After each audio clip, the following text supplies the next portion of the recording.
Tuhan Yesus, terima kasih kami dapat berkumpul kembali mempelajari tentang firman-Mu, mempelajari bagaimana Engkau telah menyatakan diri-Mu sebagai Allah, sebagai Bapa, sebagai Guru, dan bagaimana respon kami terhadap itu semuanya.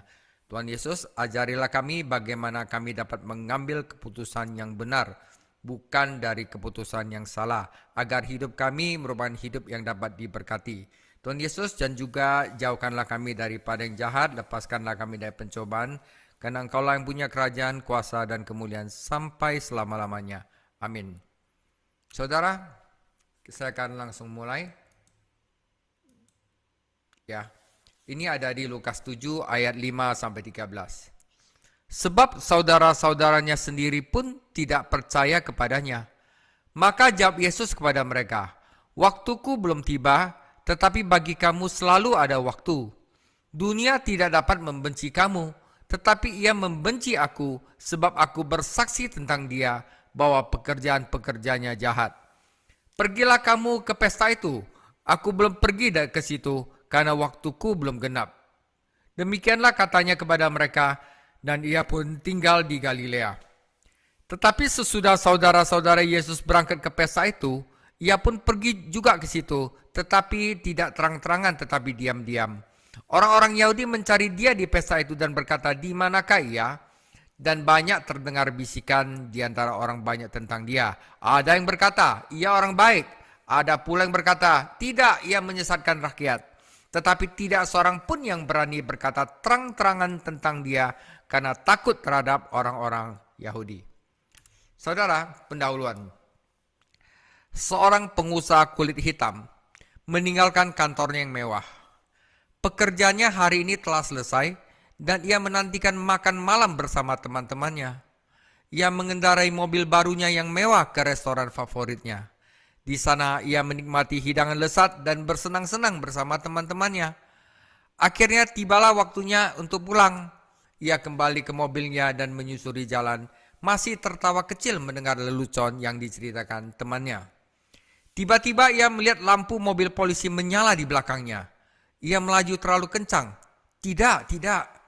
Dia di bawah batas kecepatan. Tetapi ia menipi. Seorang petugas polisi melangkah ke jendela, menyorotkan lampu ke matanya dan mulai bertanya. Pengusaha itu mencoba menjawab dengan tenang dan sopan, lalu bertanya kepada petugas itu apakah ada masalah. Polisi itu menjawab, "Saya yang bertanya di sini." Ia tampak kasar dan curiga saat melanjutkan pertanyaan. Akhirnya ia berkata, "Baiklah, kurasa kau boleh pergi." Ternyata dia sama sekali tidak punya alasan untuk menanyakan semua pertanyaan itu. Kecuali bahwa mobilnya baru, pengemudinya itu kulit hitam, dan petugas curiga dia sedang merencanakan sesuatu yang buruk. Saudara, kisah ini terlalu sering terulang. Pengendara yang tidak melanggar hukum apapun ditilang atau diberhentikan karena petugasnya mengambil kesimpulan berdasarkan warna kulit mereka. Kata lain yang untuk mengambil kesimpulan secara terburu-buru ini namanya prasangka. Prasangka berarti menilai berdasarkan prasangka tanpa repot-repot mencari tahu kebenaran yang sebenarnya. Anda mengambil keputusan tentang seseorang tanpa mengenal orang tersebut. Anda mengambil keputusan tentang suatu isu atau sistem kepercayaan tanpa mengetahui fakta-fakta yang relevan. Satu contoh lagi. Seorang teman saya lulus kuliah. Dia mengambil mata kuliah sains dan bisnis dan dia lulus tepat di peringkat teratas di kelasnya. Sesaat sebelum lulus, teman saya harus menulis makalah penting tentang pendekatannya secara keseluruhan terhadap karir masa depannya. Ia menunjukkan pengetahuan ilmiah dan bisnisnya dengan cukup baik hingga meraih nilai tertinggi dari 3 profesor yang menilai makalahnya. Tetapi ia juga membahas hal lain yang tak terduga oleh para juri. Ia menulis tentang iman Kristennya dan bagaimana ajaran Alkitab akan mempengaruhi keputusan dan tujuannya. Antara lain ia menekankan ketergantungannya kepada Tuhan, komitmennya pada kejujuran dan kerja keras, serta keinginannya untuk menjaga lingkungan yang baik karena Tuhanlah yang menciptakannya. Seperti yang telah saya katakan, kualitas keseluruhan makalahnya cukup memadai untuk mendapatkan nilai tertinggi. Tetapi salah satu juri berkomentar, terlalu religius. Kedengarannya seperti sesuatu dari tahun 18 ribuan. Profesor ini bingung. Salah satu mahasiswa terbaiknya mengatakan bahwa Tuhan memainkan peranan besar dalam karyanya. Bagaimana mungkin seseorang begitu progresif dan modern berpegang teguh pada ide-ide kuno seperti itu dari tahun 18 ribuan? Semua orang tahu kita telah melampaui semua itu, terutama di perguruan tinggi dan universitas negeri. Saudara, ketika Anda memiliki prasangka, sulit untuk mendengarkan apa yang dikatakan orang lain. Dan bahkan lebih sulit lagi untuk membuat penilaian yang adil tentangnya. Prasangka dapat membuat Anda berpikiran sempit dan jahat. Prasangka dapat membuat seorang polisi menganggap seseorang sebagai tersangka hanya karena warna kulitnya hitam. Prasangka dapat membuat seorang profesor sekuler mencemooh mahasiswa yang paling cerdas hanya karena imannya mempengaruhi pemikiran dan tujuannya. Prasangka dapat membuat pemberi kerja menolak pelamar kerja yang paling berkualitas hanya karena jenis kelaminnya. Tidak sesuai dengan kerangka mental yang telah Anda bangun untuk diri sendiri. Prasangka, saudara. Prasangka artinya terburu-buru mengambil keputusan merupakan faktor utama mengapa beberapa orang tidak percaya kepada Yesus. Mengapa beberapa orang berpaling dari Yesus dan mengabaikan ajaran Alkitab tanpa alasan jelas. Mereka tidak benar-benar mengenal Yesus. Mereka tidak memiliki pengetahuan yang mendalam tentang pesan Alkitab. Namun mereka mengenal seorang profesor cerdas yang menolak kekristenan. Atau mereka memiliki teman-teman yang tidak terlalu tertarik pada Alkitab. Dan mereka mendapati bahwa film, TV, dan surat kabar tidak banyak membahas tentang Yesus. Sehingga mereka bahkan mempertimbangkan apakah mereka membutuhkan hubungan dengan Yesus. Mereka langsung mengambil kesimpulan berdasarkan hal-hal yang tidak ada hubungannya dengan siapa Yesus sebenarnya. Sikap seperti itu terhadap Yesus bukanlah hal baru. Bahkan 2000 tahun yang lalu, ketika Yesus hidup dan berjalan di antara kita, ia bersinggungan dengan banyak prasangka. Kepribadiannya menarik, ajarannya brilian, mujizat-mujizat menakjubkan. Namun banyak orang yang langsung mengambil kesimpulan yang salah dan menolaknya. Beberapa orang berpikir bahwa jika Yesus nyata, ia akan mendapatkan publisitas yang lebih positif. Yang lain mempertanyakan latar belakang pendidikannya. Yang lain mengeluh bahwa ia tidak memenuhi peraturan dan harapan mereka. Beberapa orang mencibir bahwa ia menarik bagi orang-orang lemah, bukan bagi kelas-kelas masyarakat lebih baik. Dan dari mana asalnya? Mereka tidak bisa membayangkan ada orang berharga yang datang dari tempat yang begitu hina. Semua reaksi terhadap Yesus dapat ditemukan hanya dalam satu pasal Alkitab. Yohanes 7. Yohanes 7 adalah gambaran prasangka tentang terburu-buru mengambil kesimpulan.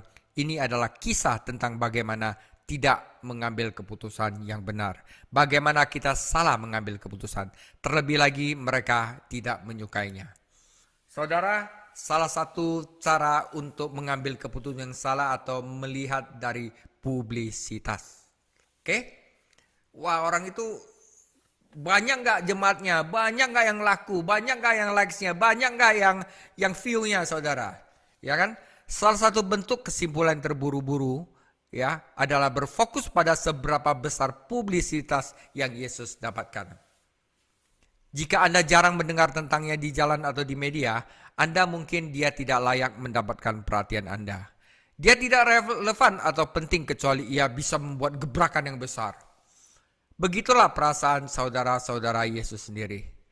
Alkitab mengatakan dalam Yohanes 7 bahwa Yesus tinggal di utara, di distrik terpencil di Galilea, menghindari Yerusalem dan distrik Yehuda karena orang-orang di sana sudah berencana untuk membunuhnya. Oke, mari kita lihat Yohanes 7 ayat 2 sampai 5. Ketika itu, sudah dekat hari raya orang Yahudi, yaitu hari raya Pondok Daun. Maka kata saudara-saudara Yesus kepadanya, berangkatlah dari sini dan pergi ke Yudea supaya murid-muridmu juga melihat perbuatan-perbuatan yang engkau lakukan. Sebab tidak seorang pun berbuat sesuatu di tempat tersembunyi jika ia mau diakui di muka umum. Jikalau engkau berbuat-buat hal-hal demikian, tampakkanlah dirimu kepada dunia. Sebab saudara-saudara sendiri pun tidak percaya kepadanya. Saudara sudah lihat? Ya, saudara-saudara Yesus, kalau kamu mau benar-benar ambil gebrakan, lakukanlah di Yudea, lakukanlah di Yerusalem. Nggak ada orang besar itu lakukan sesuatu di kota yang kecil katanya.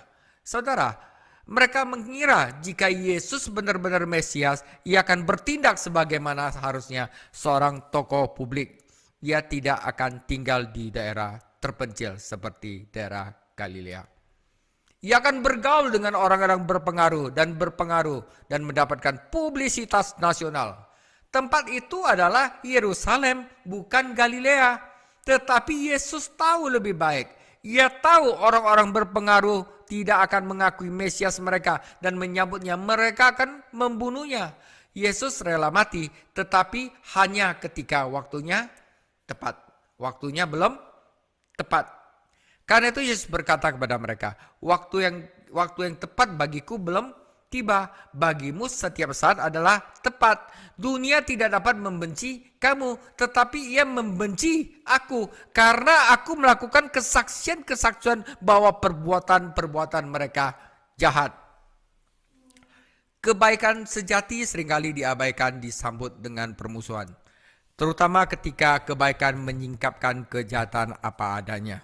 Ya, jika Anda memutuskan apa yang penting hanya berdasarkan apa yang mendapat publisitas di kota-kota besar atau lembaga-lembaga besar, Anda mungkin tidak akan terlalu memikirkan Yesus.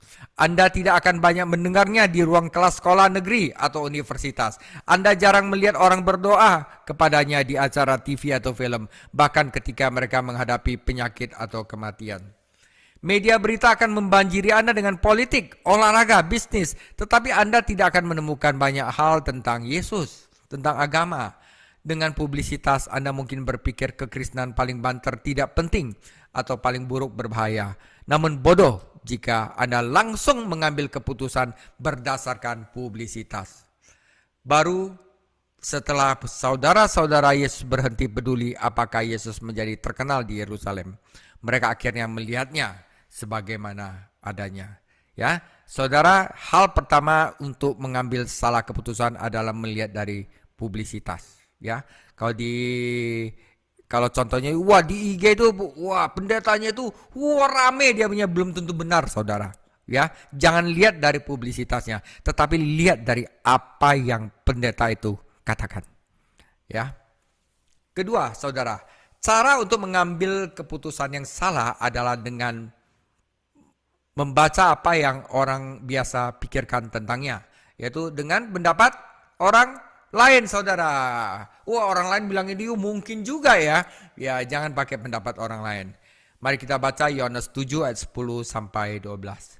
Tetapi sesudah saudara-saudara Yesus berangkat ke pesta itu, ia pun pergi juga ke situ, tidak terang-terangan tetapi diam-diam. Orang-orang Yahudi mencari dia di pesta itu dan berkata, "Di manakah ia?" Dan banyak terdengar bisikan di antara orang banyak tentang dia. Ada yang berkata, "Ia orang baik." Ada yang berkata pula, "Tidak, ia menyesatkan rakyat." Saudara, jika Anda ingin mengambil keputusan berdasarkan pendapat orang lain, Anda hanya akan bingung. Siapakah yang harus Anda percayai? Beberapa menganggap Yesus orang baik. Yang lain menganggap ia penyesat. Bahkan di antara mereka yang menganggap dia baik, banyak yang tidak mengakuinya sebagai anak Allah, Sang Mesias. Saudara, Anda tidak bisa mengikuti pendapat orang-orang yang Anda kenal. Anda akan menemukan bahwa mereka memiliki banyak pendapat yang berbeda. Dan terlebih lagi, mereka tidak selalu mengatakan apa yang sebenarnya mereka pikirkan. Yohanes 7 ayat 13. Tetapi tidak seorang pun yang berani berkata terang-terangan tentang dia karena takut terhadap orang Yahudi. Ya, mereka takut kalau misalnya ngomong pendeta ini bagus, pendeta ini mungkin sering menyinggung orang besar. Kalau ngomong pendeta ini bagus, saya takut sama orang itu ya. Mereka takut akan reaksi orang-orang berkuasa. Bahkan di tempat-tempat yang tidak takut akan penganiayaan resmi, mereka seringkali enggan mengungkapkan keyakinan terdalam mereka secara terbuka. Mereka suka main aman. Bahkan mereka memiliki semacam kepercayaan kepada Yesus, mungkin memilih untuk tidak membicarakannya. Jadi jangan langsung mengambil kesimpulan bahwa Yesus berdasarkan apa yang dikatakan orang-orang. Saudara, cara mengambil keputusan yang salah itu berdasarkan kredensial akademis. Wah, orang itu adalah doktor, orang itu adalah profesor, orang itu adalah master of itu. Belum tentu, saudara. Banyak orang yang mempunyai doktor tapi sesat, ya. Saya tidak melakukan sesat karena saya ngomong dia sesat, tetapi saya berdasarkan apa yang dia ajarkan. Ya, orang ini mempunyai doktor, tetapi mengatakan Yesus bukan Tuhan, sesat, saudara. Ya, jadi jangan ambil keputusan berdasarkan kredensial akademisnya. Ya, cara lain untuk menyimpulkan adalah dengan berfokus pada gelar, diploma, kredensial akademis. Seiring dengan kisah Yohanes 7 terungkap, kita mendapati bahwa akhirnya Yesus pergi ke pelataran bait Allah dan mulai mengajar. Ya, di Yohanes 7 ayat 15, maka heranlah orang-orang Yahudi dan berkata, bagaimanakah orang ini mempunyai pengetahuan demikian tanpa belajar? Bukankah itu sama seperti kita, saudara? Kita seringkali tertarik pada kredensial akademis seseorang daripada apakah orang itu memiliki sesuatu yang berharga untuk dikatakan. Kita terkesan oleh para ahli, orang-orang memiliki gelar dari universitas bergengsi. Ya, kita akan menerima hampir apa saja asalkan dia mempunyai gelar doktor, didukung oleh banyak catatan kaki, diploma-diploma, dan apa yang disebut studi penelitian, saudara. Saudara, Yesus tidak punya gelar akademis formal apa-apa. Yesus tidak memiliki kredensial akademis formal yang akan mengesankan para intelektual, tetapi wawasannya melampaui semua ahli yang ada di situ digabungkan. Mereka mau tidak mau bertanya, bagaimana orang ini memperoleh pengetahuan sedemikian ini tanpa belajar? Yesus menjawab, ajaranku tidak berasal dari diriku sendiri, tetapi dari Dia yang telah mengutus aku. Barang siapa mau melakukan kehendak Allah, ia akan tahu apakah ajaranku berasal dari Allah atau apakah aku berkata dari diriku sendiri. Yesus menekankan bahwa ajarannya berasal dari Allah sendiri, dan ia melangkah lebih jauh. Ia mengatakan bahwa kunci untuk mengetahui apakah ajarannya benar adalah dengan melakukan kehendak Allah. Ya, saudara, jika Anda melakukan kehendak Allah, Anda akan tahu mana pengajaran benar, mana pengajaran sesat. Kalau tidak, Anda akan diombang-ambingkan berbagai pengajaran palsu, saudara, dan itu berbahaya. Dalam pencarian kebenaran ilahi, ketaatan lebih penting daripada pengetahuan. Saudara, yang penting jika Anda tidak mengasihi Allah, bersukacita di dalamnya, dan berusaha untuk menaatinya, maka semua pendidikan di dunia ini tidak akan membantu Anda memahami kebenaran. Malahan Anda mungkin akan menggunakan keahlian Anda untuk mempromosikan fantasi Anda sendiri, ide Anda sendiri, pikiran Anda sendiri sebagai kebenaran. Contoh Margaret Mead, antropolog ternama. Ia menjadi terkenal karena studinya tentang perilaku seksual di Samoa. Ia mengklaim bahwa orang Samoa menikmati seks bebas dan tanpa rasa bersalah dalam masyarakat hampir seperti surga. Penelitian Mead membantu memberikan penghormatan ilmiah kepada revolusi seksual pada tahun 1960. Namun para peneliti selanjutnya menemukan bahwa kehidupan orang Samoa tidaklah sebebas seperti yang diklaim oleh Mead. Mengapa penelitian Mead begitu positif? Ternyata Margaret Mead sendiri adalah seorang promiskuitas atau biseksual. Di Samoa ia melihat apa yang ingin dilihatnya, dan orang-orang menerima penelitian yang mendengar bahwa apa yang ingin mereka dengar. Pertama, mereka memutuskan untuk mengabaikan kehendak Tuhan, lalu menerima penelitian semu yang mendukung mereka. Saudara, beberapa otoritas agama melakukan hal serupa. Mereka mengubah teologi, mengubah ajaran moral mereka sesuai dengan standar umum terendah umat mereka. Jika umat mereka tidak mencari pengampunan melalui darah Kristus atau mempercayai sebagai satu-satunya harapan keselamatan mereka, gereja-gereja ini tiba-tiba menemukan bahwa banyak jalan menuju Tuhan dan neraka pun tidak nyata. Dan jika orang-orang ini tidak lagi percaya pada pernikahan sebagai satu-satunya konteks yang tepat untuk seks, gereja membentuk komite studi dengan penuh dengan PhD dan pakar yang tiba-tiba menemukan bahwa apapun boleh dilakukan selama kita baik dan peduli. Pertama, muncullah perilaku dosa, lalu muncullah semacam beasiswa semu untuk merasionalisasikannya. Yesus bersabda, barang siapa memilih untuk melakukan kehendak Allah, ia akan mengetahui apakah ajaranku berasal dari Allah, atau apakah aku berbicara atas namaku sendiri. Menurut Yesus, pikiran Anda mengikuti kata hati Anda. Pilihan rohani Anda membentuk gagasan intelektual Anda. Jika Allah dan kehendaknya adalah prioritas utama Anda, maka Yesus dan ajarannya akan masuk akal bagi Anda. Tetapi jika Anda memilih untuk melakukan keinginan Anda sendiri, pikiran Anda akan terus-menerus mencari alasan untuk membuktikan bahwa mengikuti Yesus secara murni atau mempercayai Alkitab tidaklah masuk akal. Barang siapa memilih untuk melakukan kehendak Allah, kata Yesus, ia akan mengetahui apakah ajaranku berasal dari Allah atau apakah aku berbicara atas namaku sendiri. Apa yang Anda temukan bergantung pada apa yang telah Anda pilih. Yesus adalah pribadi, bukan sekedar masalah akademis. Kekristenan adalah cara hidup, bukanlah sekedar teori yang telah dipilih. Saudara, kesalahan lain bagaimana Anda salah untuk mengambil keputusan yang salah ada dengan ekspektasi. Ya. Kesalahan lain menurut Yohanes 7 adalah menghakimi Yesus berdasarkan peraturan dan ekspektasi kita sendiri. Beberapa orang marah kepada Yesus karena menyembuhkan orang lumpuh. Mengapa?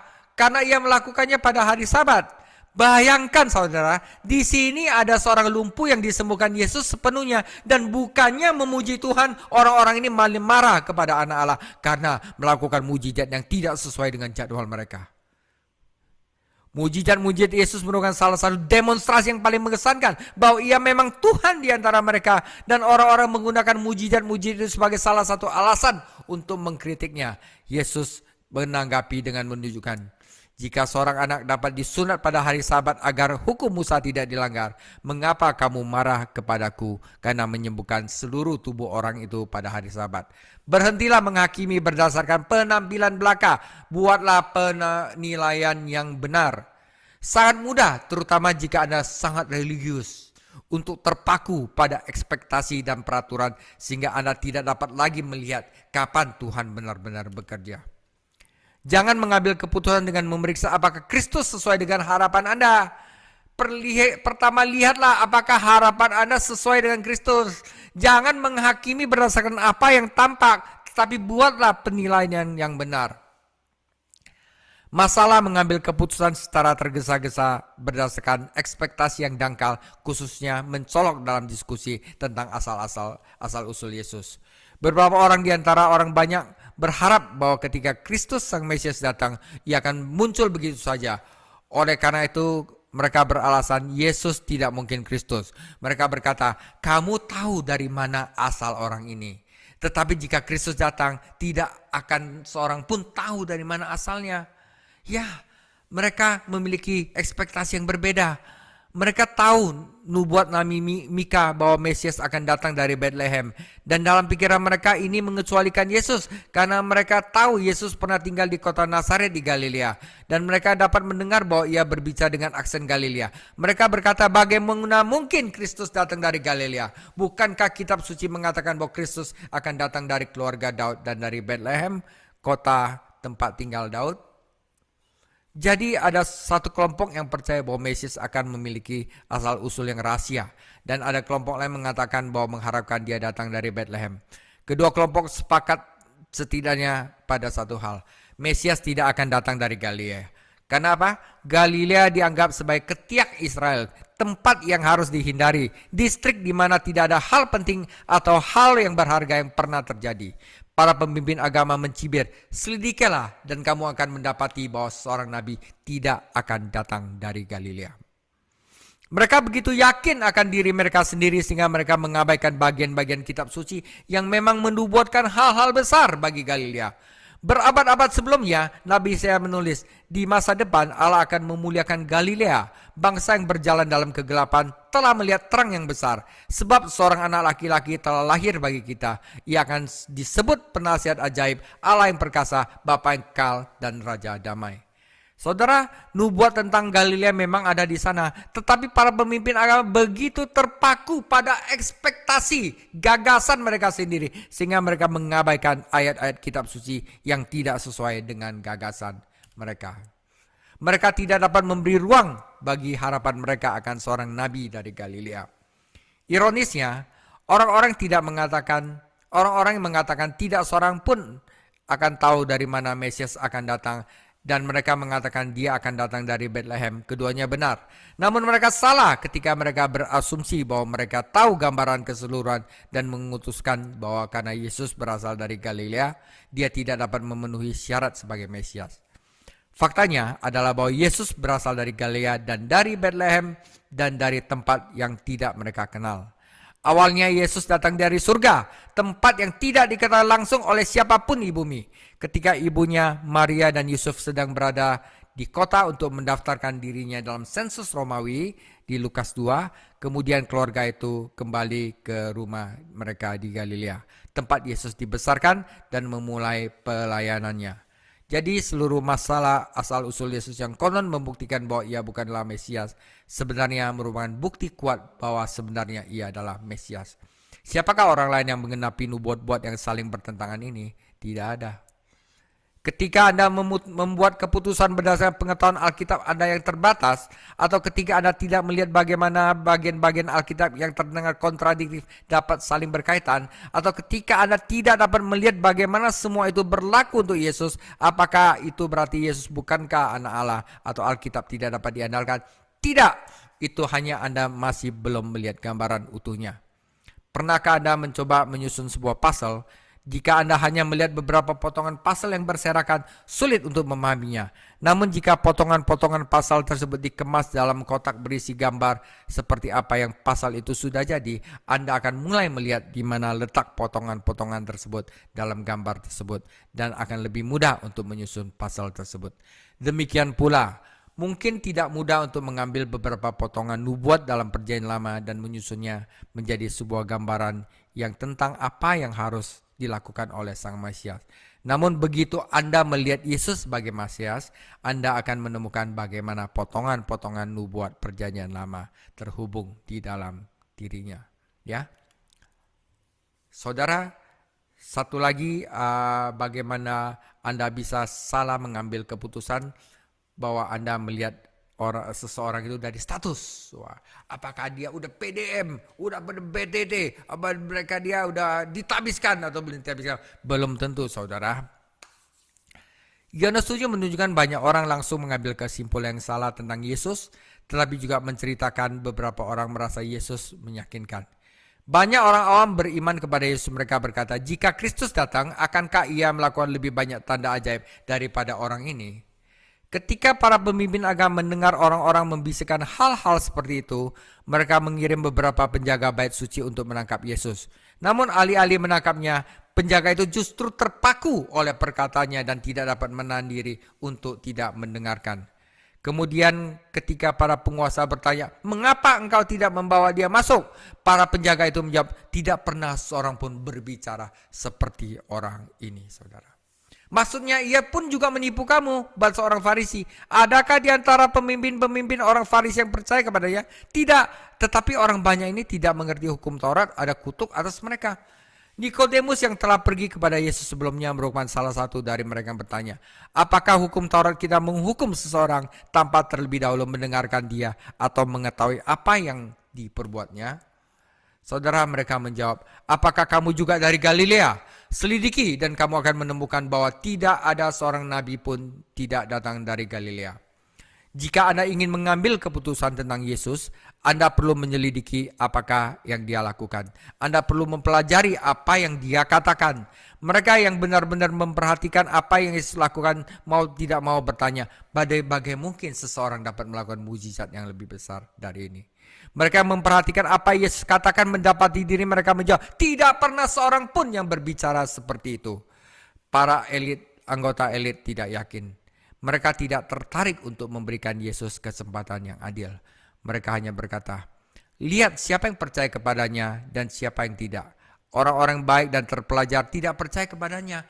Hanya orang-orang bodoh yang tidak percaya. Apalagi bisa kamu harapkan? Jangan lupa loh, dia itu dari Galilea. Saudara, pemikiran seperti itu masih ada sampai sekarang. Siapa sih dia? Beberapa orang menganggap iman Alkitabiah kepada Yesus tidak layak dipertimbangkan karena tampaknya semakin kehilangan tempat di negara-negara barat yang maju, terutama di kalangan intelektual. Memang kekristenan bertumbuh di Afrika, Asia, dan Amerika Latin. Tapi itu karena orang-orang tempat itu kurang terdidik dan lebih percaya tahayul. Jika Anda mengabaikan Kristus dengan cara ini, Anda mungkin berpikir Anda cerdas dan progresif. Tetapi itu bukan cerdas, itu sombong. Itu bukan kemajuan, itu prasangka berdasarkan ras dan status sosial.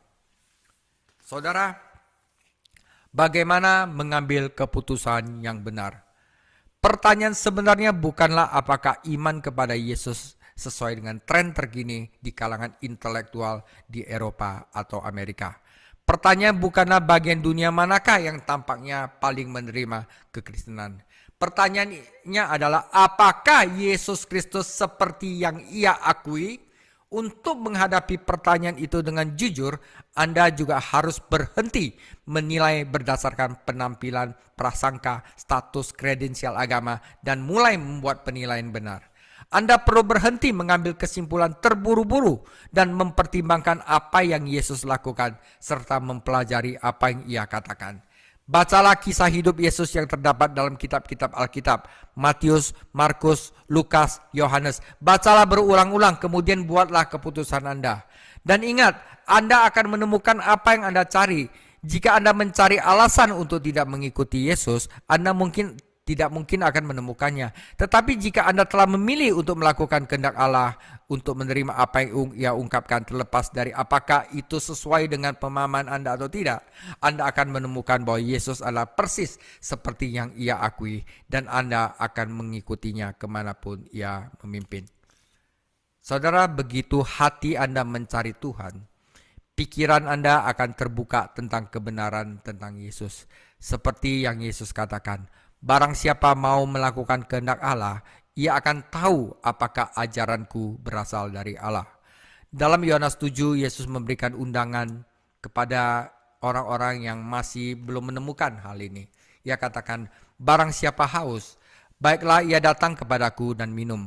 Barang siapa percaya kepadaku, seperti yang dikatakan oleh kitab suci, di dalam dirinya akan mengalir aliran air hidup. Saudara, begitulah cara Anda mengambil keputusan. Anda pertama harus haus akan Allah. Anda datang kepadanya tanpa menghakimi, tanpa mempunyai prasangka, tanpa menghakimi berdasarkan penampilan atau prasangka. Tetapi oleh kasih karunia Allah, Anda baru akan menemukan air hidup dari Roh Kudus yang mengalir di dalam diri Anda. Tuhan Yesus memberkati.